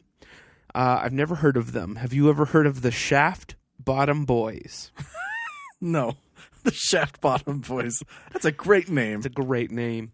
Now, the Ontario-based group performed a 50-minute concert, 6,213 feet below sea level in a mine, making them the deepest concert. How about that? They took that shaft down a hole and played the deepest concert I guess that in history. It's in their name. I guess? The Shaft. Right? What was it again? The Shaft. Oh, this is them. Oh, turn that up. Sounds about right for Shaft Bottom Boys. Look, they're all wearing It's like this. they're all wearing hard hats and everything. Oh yeah, they got the miners. I assume that's just because they're in the mine. Right. Not that's how they It's like it must be a play on the Soggy Bottom Boys. Oh. Both terrible names. Shaft Bottom Boys. Would you go to 6,000 feet to see a concert? No. God, the acoustics must be terrible, right? Either that or they're really good. Like yeah, a I big guess you're hall. right. You're right. It could be. I mean, it would be perfectly suited for an orchestra. Yeah, that's true. A nice hall. That's true. Have you ever toured the caves here? Yeah. Or Which anywhere? caves? Like Timpanogos? Yeah, the Tim Caves. and you go in there, and it's the same temperature basically all year round. Yeah. Right. And It's like a cool 55. Yeah, there's people in there that are like freezing, and I just think to myself, I want to live in this cave. Right. Especially after climbing up there. Oh yeah, it's awful. Yeah, that's terrible. I want to live in this cave. Now, as you know, Walmart is a terrible place. Wait a second. Can I just say something? Yeah. Hobby Lobby has chosen to remain open during the coronavirus because the CEO's wife heard it in a prayer. I'm not joking. I believe you. They do all sorts of crazy stuff like that. It was in a memo. Have you been to Hobby Lobby and have you heard their music? Yeah. If you stop and listen, it's actually all church hymns, just like jazzed up or whatever. Church music. Yeah, no, it's true. Yeah, they released a memo saying that his wife is the prayer warrior in their house, and she prayed about it, and basically God told. Why them didn't no one else have that? Just her? She's the chosen one. She's the prayer warrior. I don't know. She's the conduit. Go back to Walmart though. There's another retailer. Shop at Michael's if you can. More like her checkbook was like, right. I'm not going to be able to afford this $12 million house anyway. All right. So, as you know, toilet paper has been in short supply. We talked about that earlier in the episode. Yeah. I haven't seen any. So a very nice young lady named Lindsay started a Facebook page called Davis and Weber County COVID. Yeah. And she shares posts about it. Nice. Nice posts. And one of them was the Costco near here was stocked up. Whoa. And that was like 4 hours ago. So it's gone now. Well, yeah, obviously. Anyway, yeah. So now the kind of people that shop at Walmart regularly, this would definitely happen to them. So they're on the toilet paper aisle, this couple, right? Okay. Jessica, hold on, where's the actual person's name? Is it not listed? What's the best part of that about like people who shop at Walmart is everybody at one point or another shops at Walmart and doesn't think that they're the person that you're talking about. No, absolutely. I go there all the time. But I do look around and go, ugh. I'm so much better. That's why you go to Target because, Yeah. Yeah, step it up. Okay, the store manager at the Walmart there said there were two people shopping on the toilet paper aisle looking for toilet paper when all of the sudden the woman's water broke. Oh, no. Yes. You can't use that toilet paper. There was none. I don't know if that's why they were there. They're like, oh, my water broke. We need toilet paper. But anyway, as you can imagine, she gave birth on the toilet paper aisle. Oh, man. That's like gross. You do at Walmart. I know that she doesn't have a choice, but that's just gross, man. What? When your water breaks, don't you have... Everybody's different. All right. Everybody's different. So it just kind of slid out is what you're saying? Well, certainly possible. Have we been on here since... Yeah, I have a nephew now. Yeah. Yeah. Did we talk about that? Yeah. We talked about the infant. Oh, yeah, at we home. did. Yeah. We did. Spencer's an uncle. A to V. All right. Anyway, baby born in a toilet paper aisle at Walmart. Everyone's dream. Oh, man. They should at least give her a gift card or something. I hope so. Knowing Walmart, though, probably not. They probably invoiced them. Yeah. For the mop head. One cleanup. Yeah. Oh. What? Oh, sorry. What just happened? I just got coronavirus from Spencer's spit take. Oh, sorry. I typed in lighter news headlines and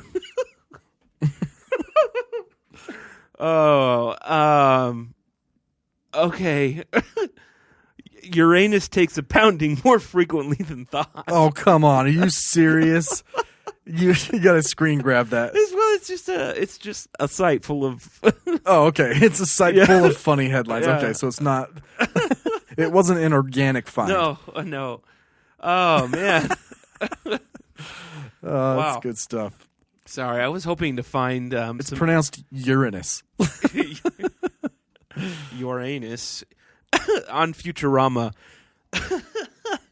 Professor Farnsworth, Fry makes a joke, and he's like, making fun of Uranus, and he's like, Professor Farnsworth goes, "Oh, that name was changed because of all the jokes. It's now Urectum." Oh man. Anyway, I was hoping to find some actual cigarette lighter news. Some more, yeah, because that's what happened last time. But it looks like no children have burnt down their house. Oh, here we go. 9-year-old girl burned while playing with a cigarette lighter. Woo! Good news, everyone. It's weird when stuff. How does that stuff make it? I don't know. Like, people have to call someone they know or call the press, Right. like the newspaper, to write a story, Like, we should do that. We should make it a goal weekly to call the Standard Examiner and report a story. Right. To see if our stories can get into the newspaper, Right. I mean, these writers are always looking for ideas, right? Like Uranus gets pounded more Yeah. often? Yeah. Like we got a tambourine right here. Like I was recording with the tambourine and one of the bells came off. And started a fire? Yeah, started a fire. Oh, here's a pretty recent one. Oh, wait, where'd it go?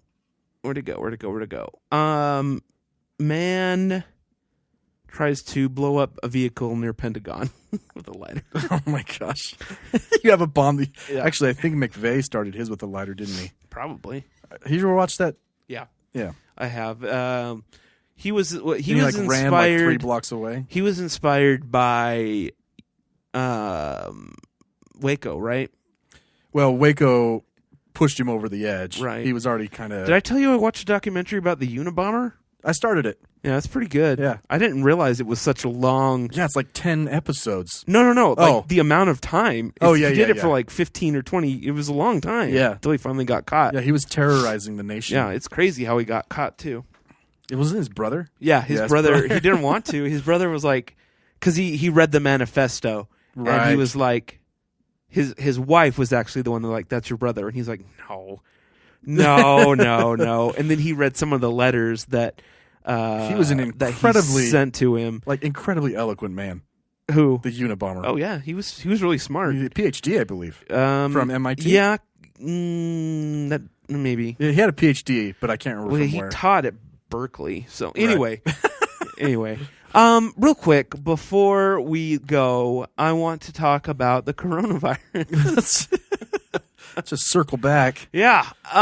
Circle onto that. Now, we have seen a ton of changes within the last few weeks, unprecedented quick changes to the way that we live. Social distancing, food pickup, shopping. There's a lot. Toilet paper. Hand sanitizer. Sports has taken a huge brunt. The aviation industry is taking a freaking... Yep. By the way, yeah. Did Kleenex sell out? Yeah. Because I can wipe with Kleenex. Yeah, it's gone. Okay. I've seen... So any cloth product. Yeah. Even soft paper like plates. Napkins. The cheap paper plates. Even like laundry stock. The dryer sheets. Yeah, dryer sheets. Paper sacks. You want paper or plastic? Paper. I need paper.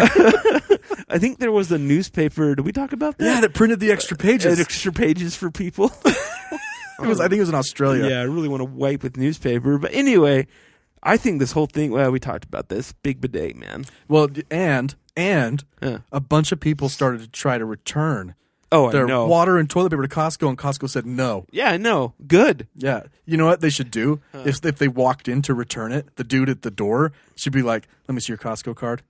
And then, no, you can't. And they cut up the card. Yeah, rip it in half. It's kind of like that guy that bought 70,000 bottles of sanitizer and tried to resell them on eBay or Amazon. And it was like, no, you can't gouge it. Sorry, bro. I have been seeing, I bought a couple things on Wish, like cheap, whatever. And Facebook, Wish advertises on Facebook like crazy. And I did see toilet paper advertised on Wish. I looked on Amazon for hand soap, and basically it was all jacked. The prices were all right, like $15. It's people fulfilling from their garage. Yeah, it was ridiculous. Anyway, I bring this up because I want to talk about. You know what? You know what I'm going to do? I haven't done this in a while, so I'm going to go ahead and ask you a question.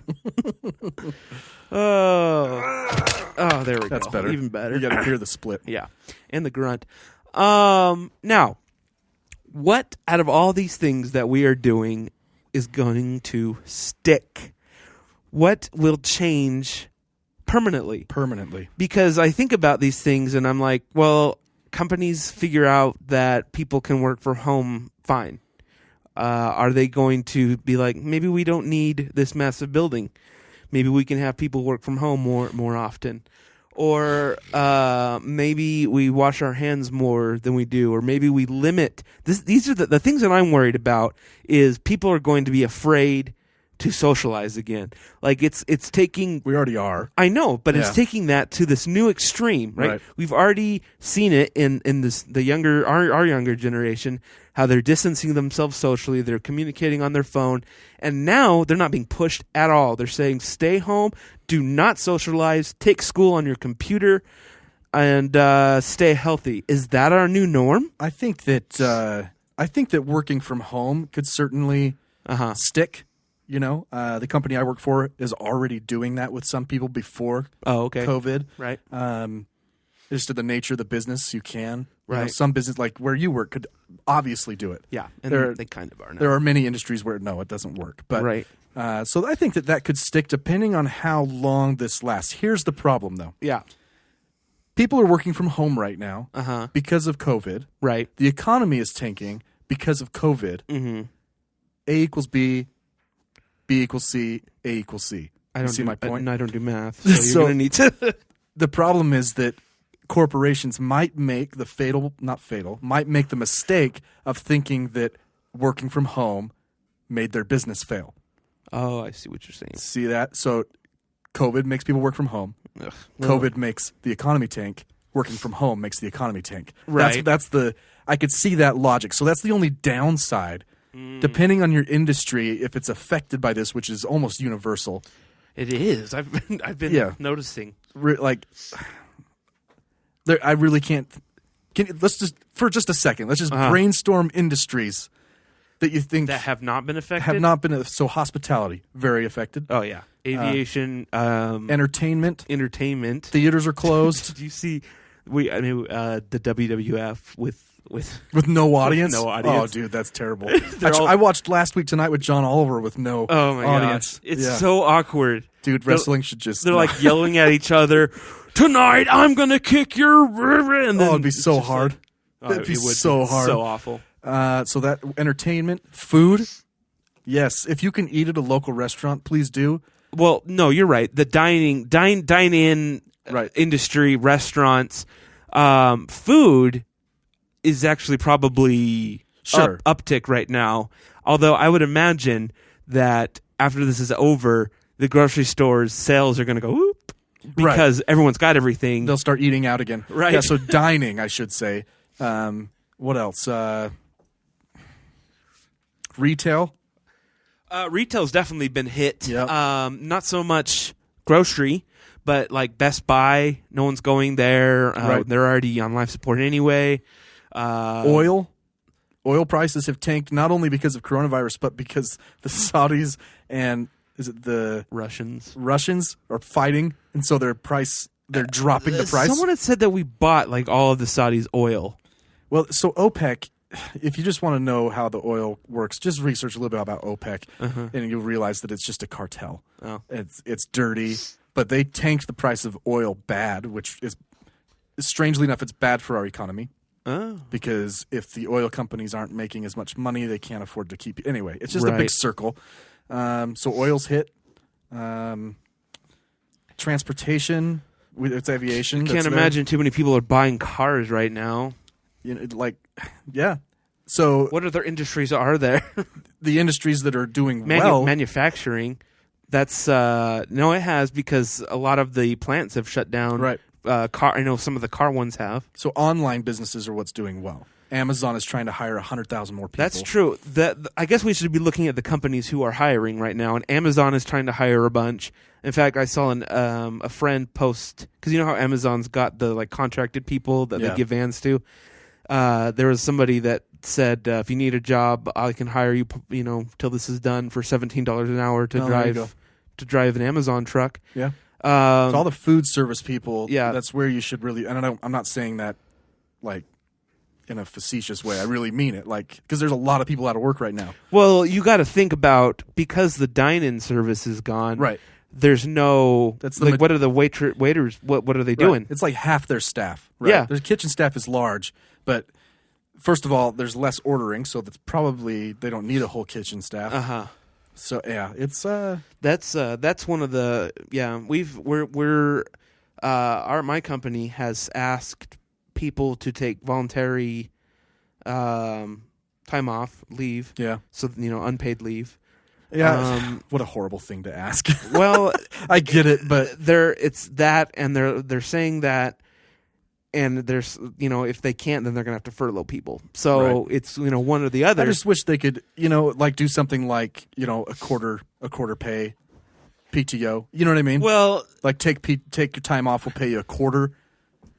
That way, we're not paying you full. Well, something. I mean, but I know that I know that they could just furlough people. And the problem is that there's nothing for them to do, right? Like because the flights have just been slashed, and that's been in a lot of the bills that have been proposed is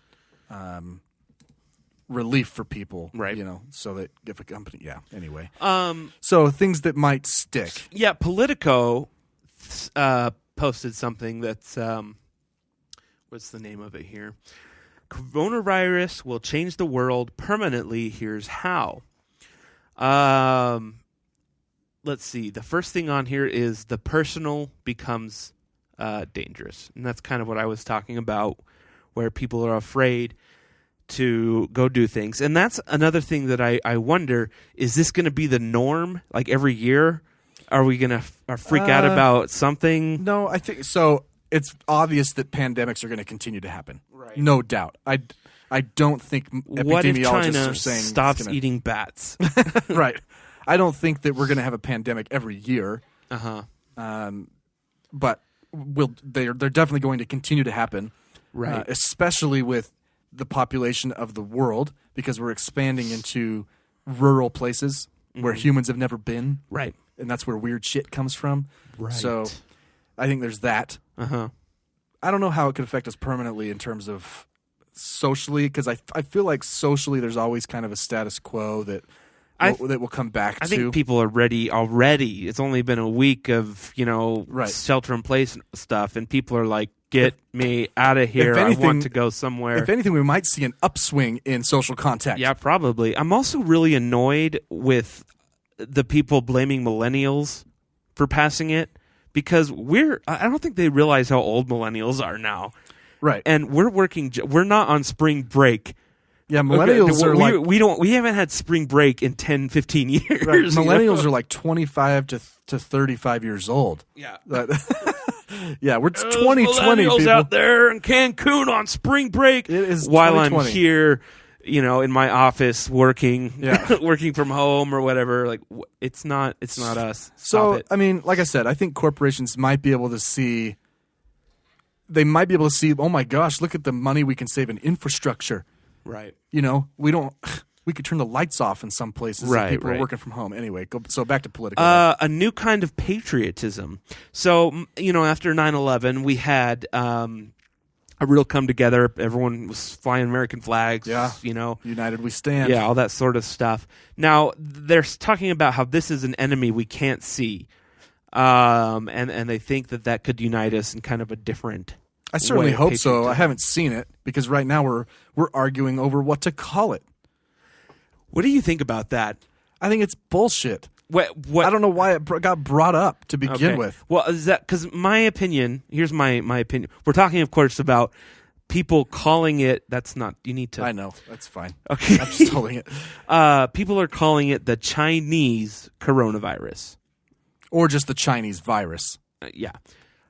I think I don't care. First of all, but I think calling it that, It doesn't serve a purpose. No, but it did come from China. I mean, did, right? But it doesn't serve a purpose. And in fact, the ignorant among us, it just inflames their racism. No, I know. I've heard of people being racist because of it, and that's stupid. And it happened on 9/11 as well. Yeah. The day of, right. people who looked Middle Eastern, who were brown, were being beat up. Right. And we're now seeing Asian people who are being beat up. I guess if you're doing it in a slanderous way, but here's my problem with it.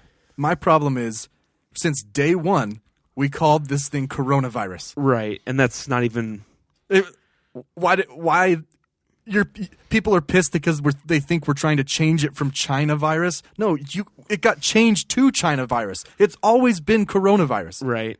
Why did it get changed to China virus? Because Trump said Chinese coronavirus. It just doesn't matter. Right. It doesn't. It's dumb. Yeah. Ashley just texted me. Swine flu started in the U.S. Did it? Just she texts me. I don't know. She usually tells the truth. Oh. She's up there lying. But I didn't know that. That's my problem. So is it because farmers were having sex with pigs? Is that?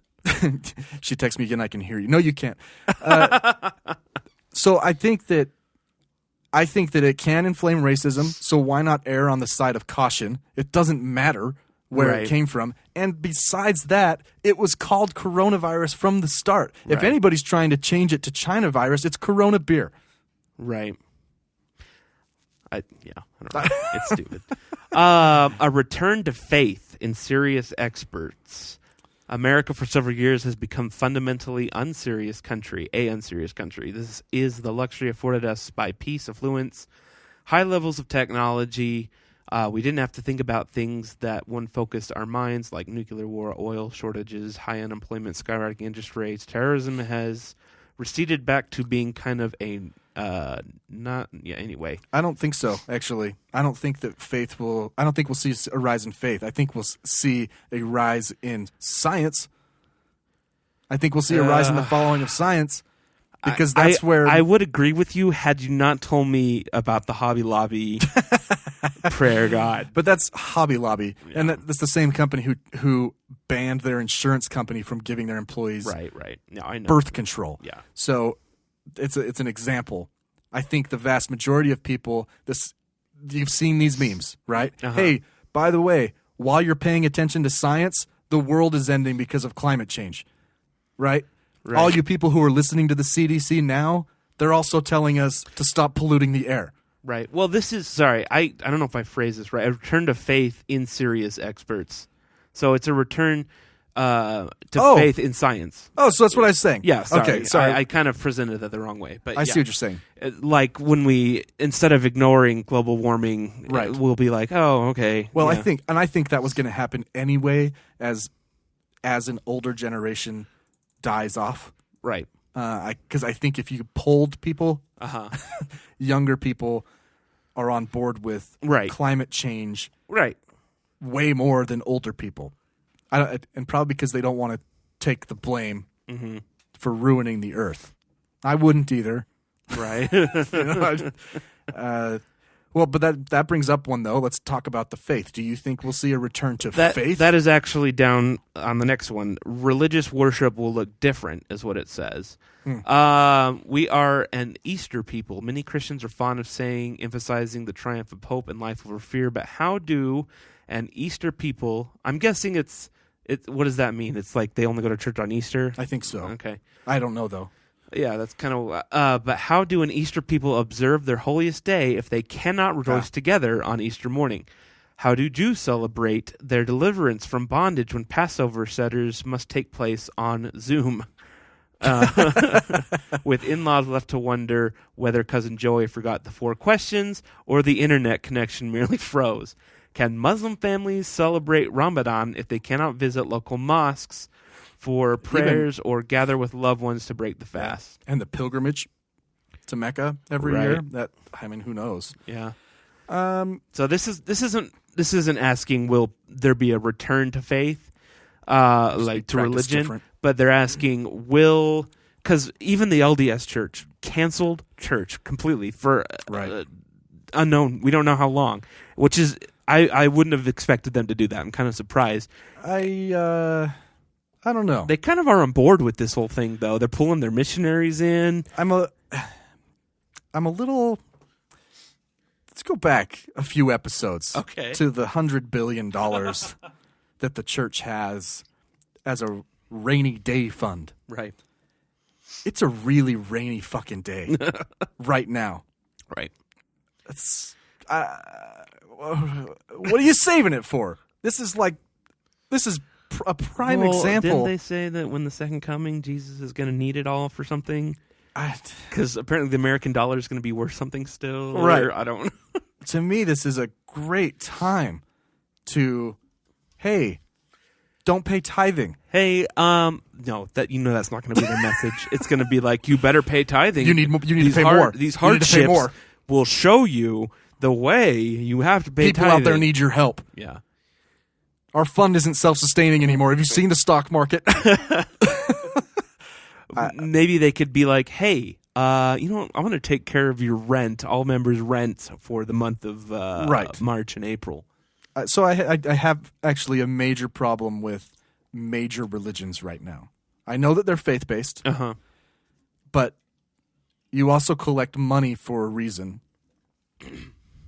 Right. So is now a good reason? I feel like now might be a good reason. When states are competing over masks, and Elon Musk says, I'm going to have 1,000 ventilators tomorrow. Did you see he said that? I'll have 1,000 ventilators tomorrow, and I'll have 250,000 masks tomorrow. How? I don't know. It's Elon Musk. He probably made them in space. 3D people with 3D printers are printing valves. Oh, that's a good idea. I've got 3D printer. I know. Should I make a ventilator? Make a valve for him. Run it up to McKD. I don't know. I know that after 9/11, people got super religious again. The people that were not came back to church and what have you. Right. Me personally, I'm still kind of whatever. I'm not feeling any different. I don't know. I've never thought. No one can ever convince me that God has cared before. Right. About what is happening, because a lot of bad shit always happens. Right. So why would this be any different? I'm not saying he doesn't love us, right? Right. If there is a God, I'm sure he loves us, but I don't really. Here's the thing, all right? This may be a bad time for us, but there's people in Africa that have been dealing with worse stuff than this. Way worse. Forever. And ever. And everywhere, to not us, just Africa. To them, this would be a mild annoyance. Yeah. I mean, they dealt with Ebola. Yeah. In fact, I just heard on the news the last case of Ebola was closed just like 3 days ago. Nice. In the Congo. We get rid of one, we get another. Right. Although this is nothing compared to Ebola, but so I don't know, man.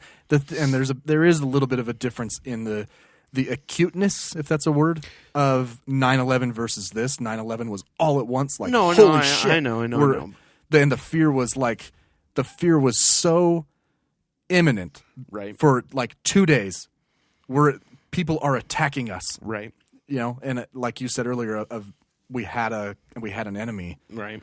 That enemy has now morphed into an entire religion, right. Which goes to show what could happen here. That's my point with the China virus thing. Right. This could morph into absolute racism towards Chinese people. That would be unfortunate. I mean, it happened with Islam in a matter of months. You have a few crazy whack jobs with some money, flew some planes into some buildings, and all of a sudden 1.6 billion people want to kill everybody. Yeah. No. Yeah. No, I got it. I don't know if anything else will permanently change. I think that we have a status quo. A healthier digital lifestyle. I'm not sure exactly what this is talking about, but I will say that I have been constantly picking up my phone because I am bored at home, and I scroll through Facebook, and I look at things that I wouldn't normally look at, like, some stupid poll about something or some dumb celebrity thing, look-alike thing, because I'm like, well, I don't really have anything else to do. So do you think when this is all over, You might not ever look at I'm it. hoping that I'll just be like, I don't ever want to do that again. That's certainly possible. Like I said, and that was to our point earlier that when this ends, how social people want to be could actually swing way back the other way. Right. And you'll see people like hugging that normally would just like wave. It's certainly possible. I don't know. Just real quick, we don't have to talk about them, but a couple of other things on here.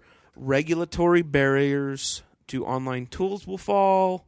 A boon to virtual reality, or I guess maybe. I'm sure like Zoom stock is probably the only one doing well. Probably. Right now. The rise of telemedicine, I completely agree with that. Yeah. I'm trying to think, because I'm comparing this to 9/11 because it's the last.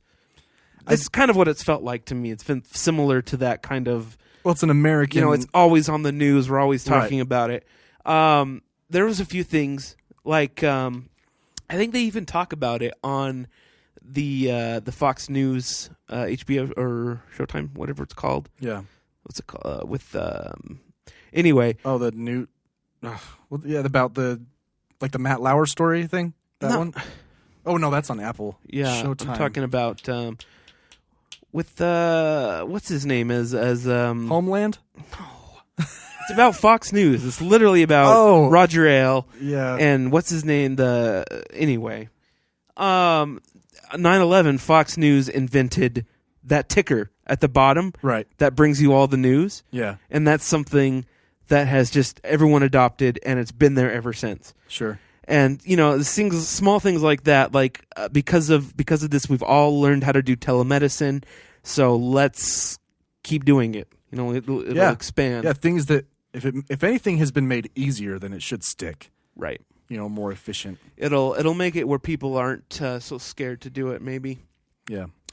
Government becomes big pharma. Science reigns again. Congress can finally go virtual. That's been a big one, actually, because right now there's no virtual voting. They have to be in person, which I've always thought was really weird. Yeah, that is weird. So, if you're quarantined, like Ben McAdams in the House is holding a vote, you can't vote. Right, that's stupid. It is. It's really, really stupid. We can vote by mail, but they can't. They can't just call up or have an app with a VPN. That's dumb. Yeah. Anyway, just some things to think about as we move through this epidemic. I want to say pandemic. If we got politicians physically out of Washington more, it might help. Yeah, they wouldn't be. If they were in their homes and among their constituents more, and not in Washington physically, dealing with people trying to bribe them constantly. Yeah, it might actually help. Now you got to try and bribe them over Zoom. Oh, that's a whole nother. Anyway, but we got honestly. I don't think we're going to see. I think this is going to go well into the summer. Yeah. Baseball, MLB, is talking about starting in July. Yeah. I can't see the NBA coming back at this point. I don't think the NBA is coming back. I think NBA probably should just be done. Yeah. I agree. We'll just hold on for football, I guess. Oh. Yeah. I turned on Fox Sports 1, or there's somebody posted something about it, so I pulled up Fox Sports 1. And they were doing virtual NASCAR. So they had a bunch of drivers that were in these setups, and they were calling the race just like Rush. No, it was a NASCAR game, and they were calling it just like it was a normal NASCAR race. Oh my gosh, it was hilarious. That's it was fantastic. Great. And maybe we'll see a rise in that kind of Safer. stuff. Why not? Why don't we just get a copy of NBA 2K whatever and just make a Final Four out of that or something? Players can play. Yeah. Yeah. I'm sure some of them are good. I love it. All right, everybody. Find us at The Arctic Pod on Facebook, Instagram, and Twitter. Please leave us a review, 1 star, 5 star. We don't really care. Okay. For episode 82, I'm Brian. I'm Spencer. We'll see you next time.